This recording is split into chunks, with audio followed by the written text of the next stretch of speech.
اعدوا لهم ما استطعتم من قوة، دشمن کے لیے تیاری کرو جتنا تمہارے بس میں ہے، جتنا تمہاری طاقت میں ہے، جتنا تم کر سکتے ہو، اپنی پوری طاقت، پوری صلاحیت، پورا علم، پورا تجربہ، پوری ہر قسم کی صلاحیتیں، وہ اپنی سوچ دشمن کی تیاری پر لگاؤ، مقابلے کی تیاری رکھو۔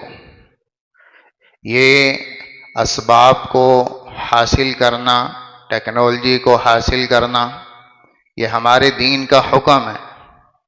اعلیٰ سے اعلیٰ ٹیکنالوجی حاصل کرو، دشمن کے مقابلے کی پوری تیاری کرو، دشمن سے ٹکر لینے کے اسباب جمع کرو، اور بہترین اسباب جتنے تم کر سکتے ہو اختیار کرو۔ جہاں سے دشمن کو مات دی جا سکتی ہے وہ تمام راہیں اختیار کرو۔ جب تک دشمن کافر اپنے کفر پر رہے لیکن اسلام کو ضرر نہ دے، اسلام پر حملہ نہ کرے، رکاوٹ نہ بنے، اور اسلامی مشن کے رستے میں رکاوٹ نہ بنے، تو اس کو دعوت کے ذریعے سمجھایا جائے گا، دعوت کے ذریعے بلایا جائے گا، اسلام کی بات کو رکھا جائے گا، اخلاق اور پیار اور محبت سے دعوت دی جائے گی۔ یہ ان کے لیے ہے جو صرف اپنے کفر پر نادانی کی وجہ سے قائم ہے، اپنی جہالت اور لا علمی کی وجہ سے قائم ہیں، ان کو دعوت کے ذریعے سے روشنی پر لایا جائے گا، حق کا راستہ سمجھایا جائے گا۔ لیکن وہ کافر جو بدبختی پر اتر آئیں اور اسلام کے مقابلے پر آ جائیں اور اسلامی مشن میں رکاوٹ بنے اور اسلام کے اوپر حملہ آور ہو جائیں، یا مسلمان کی جان، مال، عزت، آبرو کی حفاظت کے وہ ختم کرنے کے مرتکب ہو جائیں، تو ایسے دشمن اور کافر کے خلاف پھر اعلان جنگ ہے، پھر جہاد کا حکم ہے۔ کتب علیکم القتال وہو کرہ لکم، اللہ تم پر جہاد کو فرض کرتا ہے، اور وہ چاہے تمہاری طبیعتوں کو ناگوار گزرے، لیکن یہ حکم تم پر فرض ہے، تم پسند کرو یا نہ کرو، تمہاری بقا اسی میں ہے۔ وَلَوْلَا دَفْعُ اللَّهِ النَّاسَ بَعْضَهُمْ بِبَعْضٍ لَهُدِّمَتْ صَوَامِعُ وَبِيعٌ وَصَلَوَاتٌ وَمَسَاجِدُ يُذْكَرُ فِيهَا اسْمُ اللَّهِ كَثِيرًا، اگر یہ اللہ جہاد کو نہ کرتا فرض اور یہ ٹکراؤ نہ ہوتا حق اور باطل کا، تو باطل تمہاری مسجدیں گرا دیتا، باطل تمہارے اذانوں پہ پابندی لگا دیتا، باطل تم پہ چڑھ دوڑتا، اور تمہیں سجدہ کرنا بھی نصیب نہ ہوتا، تمہیں کلمہ پڑھنا بھی نصیب نہ ہوتا، تمہاری مسجدوں کو گرا دیا جاتا، تمہارے مراکز کو گرا دیا جاتا، اور تمہارے مدارس کی اینٹ سے اینٹ بجا دی جاتی، تمہارے تمام دینی حلقوں کی اینٹ سے اینٹ بجا دی جاتی، اگر اللہ تم پر اس جہاد کے امر کو فرض نہ کرتا۔ اس کی وجہ سے اللہ حفاظت دین کو قائم فرماتا ہے۔ دین کی حفاظت ہے جب دشمن اپنے آپ سے باہر ہو جائیں تو اللہ بھی پھر حکم دیتا ہے کہ لَيَنْصُرَنَّ اللَّهُ مَن يَنْصُرُهُ، اب جو اللہ کے دین کی مدد میں کھڑا ہوگا اللہ اس کی مدد میں پشت پناہ ہوگا۔ بہت سارے محاذ ہیں، باطل کے بہت سارے محاذ ہیں اس وقت، اور ہمیں پوری دانش مندی سے ہر محاذ پہ چلنا ہے۔ پھر کچھ ہدایات ہیں جو اللہ قرآن میں دیتا ہے کامیابی کے لیے، کہ 5-6 باتوں پر اگر عمل کرو گے تو کامیابی تمہاری، پھر وہ اللہ تعالیٰ ان کو بتاتا ہے۔ محاذ کیا ہیں؟ ایک کفر اور اسلام کا محاذ پوری دنیا میں اسلحے کے لڑائی میں چل رہا، میدانوں میں لڑائی لڑی جا رہی، اسلحے کی لڑائی لڑی جا رہی، اور حق اور باطل ہمارے سامنے ٹکرا رہے ہیں۔ دنیا کے مختلف خطوں میں یہ مقابلہ چل رہا ہے۔ دوسری جنگ ہو رہی ہے میڈیا وار، میڈیا کے ذریعے لڑائی لڑی جا رہی۔ میڈیا وار ذہن سازی کرتا ہے، بوکھلاہٹ کو پھیلاتا ہے، انتشار کو ہوا دیتا ہے، ذہنی تناؤ اور ذہنی دباؤ پیدا کرتا ہے، پست ہمتی لاتا ہے، کم حوصلہ پیدا کرتا ہے۔ میڈیا کے ذریعے سے نفرت کو پھیلایا جاتا ہے، میڈیا کے ذریعے سے مختلف وار کیے جاتے ہیں تاکہ ہمتیں پست ہو جائیں، تاکہ دشمن کا روب پڑ جائے، تاکہ اسلحے کا روب پڑے، تاکہ دشمن کی وار کرنے میں مدد ملے۔ میڈیا وار ہوتا ہے جو دوسرا میدان جنگ ہے، وہ میڈیا ہے۔ پوری ہوش مندی کے ساتھ میڈیا کے وار سے ہمیں بچنا ہے۔ دشمن اندر بھی ہے، دشمن باہر بھی ہے۔ کبھی باہر کا دشمن کامیاب نہیں ہوتا جب تک اندر کا دشمن ساتھ نہیں ملتا۔ یہ تاریخ اسلام ہے۔ کبھی باہر کا دشمن کامیابی نہیں پا سکتا جب تک اندر کا دشمن ساتھ نہ ملے۔ اندر کی غداری ساتھ ملتی ہے تو دشمن کو فتح ملتی ہے۔ کبھی دشمن نے اسلام پر فتح نہیں پائی جب تک اپنے لوگوں میں سے غدار نہیں نکلے۔ تو دوسرا وار ہے میڈیا، تیسرا وار ہے اکنامک، معاشیات۔ معیشت بہت بڑا وار ہوتا ہے، بہت بڑا وار ہوتا ہے۔ آپ کسی کی معیشت کو نقصان پہنچا دیں، اس کی تجارت کو ختم کر دیں، اس کو زیرو پر لے آئیں، زیرو پر، فقر و فاقہ پر لے آئیں، وہ جنگ کہاں سے کریں گے؟ اسباب ختم کر دیں جنگ کے، اسلحے کے اسباب ختم کر دیں، اور ذخائر، دولت کے ذخائر، پیسے کے ذخائر آپ ختم کر دیں تو جنگ کیسے کریں گے؟ اسباب ضروری ہیں۔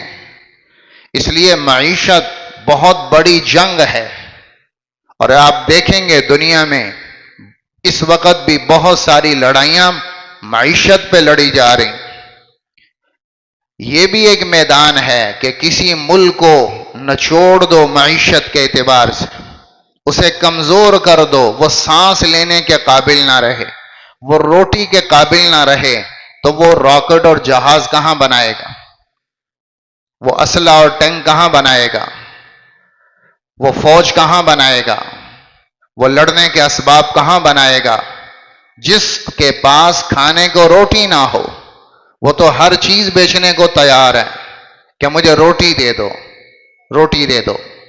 اسلام کی پہلی جنگ اور سب سے افضل جنگ بدر، بعد میں بڑی لڑائیاں ہوئیں، لیکن سب سے افضل جنگ بدر کی ہے۔ جبریل آئے، آپ نے پوچھا، انہوں نے کہا یا رسول اللہ، آپ کے صحابہ میں سب سے افضل صحابہ کون سے ہیں؟ کہا جو بدر میں شامل تھے، بدری صحابہ سب سے افضل۔ تو جبریل نے کہا یا رسول اللہ، آسمان کے فرشتوں میں سب سے افضل فرشتے وہ شمار کیے جاتے ہیں کہ جو جنگ بدر میں اترے تھے۔ باقی جنگوں میں فرشتے آئے ہیں، باقی جنگوں میں فرشتے آئے ہیں، لیکن قتال نہیں کیا، لڑائی نہیں کی، صرف تعداد اور صرف ایک روب جمانے کے لیے آئے ہیں۔ بدر میں فرشتوں نے تلواریں چلائیں، بدر میں فرشتوں نے قتال کیا، بدر میں فرشتوں نے جہاد کیا۔ صرف بدر وہ جنگ ہے جہاں فرشتے اترے اور جہاں جبریل علیہ السلام اترے اور تلوار چلی۔ تو سب سے افضل جنگ اسلام کی اور پہلی جنگ حق اور باطل کی، جس کو اللہ یوم الفرقان کہتا ہے، وہ بدر کی لڑائی معیشت پر لڑی گئی، معیشت پر۔ ابو سفیان کا قافلہ کو پکڑنا تھا۔ کیا تھا اس قافلے میں؟ 70 آدمی، کوئی جنگی تیاری نہیں، صرف 70 آدمی قافلے کی حفاظت کے لیے، اور قافلے پہ 50,000 دینار سے زیادہ نفع تھا، سامان تجارت تھا مکہ والوں کا۔ مکے کا کوئی گھر نہیں تھا جس کی جمع پونجی اس قافلے میں نہ ہو، ان کی پوری سرمایہ، پورا سرمایہ اس قافلے میں تھا۔ تو اللہ کے نبی اس قافلے کو پکڑنا چاہتے تھے تاکہ ان کے سرمایہ کو پکڑا جائے، کیونکہ یہی سرمایہ جا کر جنگ میں استعمال ہونا تھا۔ اسی سرمایہ سے اسلحہ اور فوج بننی تھی جو مسلمانوں کے خلاف مدینے پہ چڑھائی کے لیے تیار ہونی تھی، اسی سرمایہ سے جنگ ہونی تھی۔ تو آپ نے ابو سفیان کا قافلہ پکڑنے کے لیے پوری طاقت لگا دی۔ وہ تو آگے اللہ کا نظام ایسا بنا کہ ابو سفیان کا قافلہ نکل گیا اور ابو جہل لشکر لے کر سامنے آیا اور پہلی لڑائی لڑی گئی۔ تو اسلام کی پہلی جنگ معیشت پر ہوئی ہے۔ دشمن کی معیشت کو قابو کرنا، اس کے سرمایہ کو نیست و نابود کرنا، نقصان پہنچانا، یہ بہت بڑی جنگ ہے، بہت بڑا میدان جنگ ہے۔ اس وقت آپ ساری دنیا میں دیکھیں کہ کفر کے ہاتھ میں معیشت ہے، اور اسلامی ممالک قرضہ لے کر جی رہے ہیں، معیشت میں مجبور ہیں، محتاج ہیں، مفلس ہیں۔ یہ جنگ باطل جیت چکا ہے۔ پوری دنیا کا نظام معیشت باطل کے ہاتھ میں ہے۔ پوری دنیا کا پیسہ، پوری دنیا کے ذخائر اور پوری دنیا کے جتنے سرمایہ دار ہیں وہ سارے باطل کے ساتھ، اور مسلمان روٹی کھانے اور اپنا ملک چلانے میں ان سے مانگنے اور قرضہ لینے کا محتاج۔ معاشی جنگ ہم نیچے جا رہے ہیں، اور مسلمان مدینے میں معاشی طور پر مستحکم ہو رہے تھے۔ ہم نے اس محاذ کو سوچا ہی نہیں۔ جتنا آپ کا بازار مضبوط ہوگا، آپ کا تاجر، آپ کا سرمایہ دار جتنا مستحکم مضبوط ہوگا، ملک کی معیشت، اقتصادیات جتنی پاورفل ہوگی، آپ کا بیت المال کا ذخیرہ جتنا بڑا ہوگا، آپ کا زر مبادلہ جتنا طاقتور ہوگا، اتنا معیشت مضبوط اور آپ کا ملک مضبوط ہوگا۔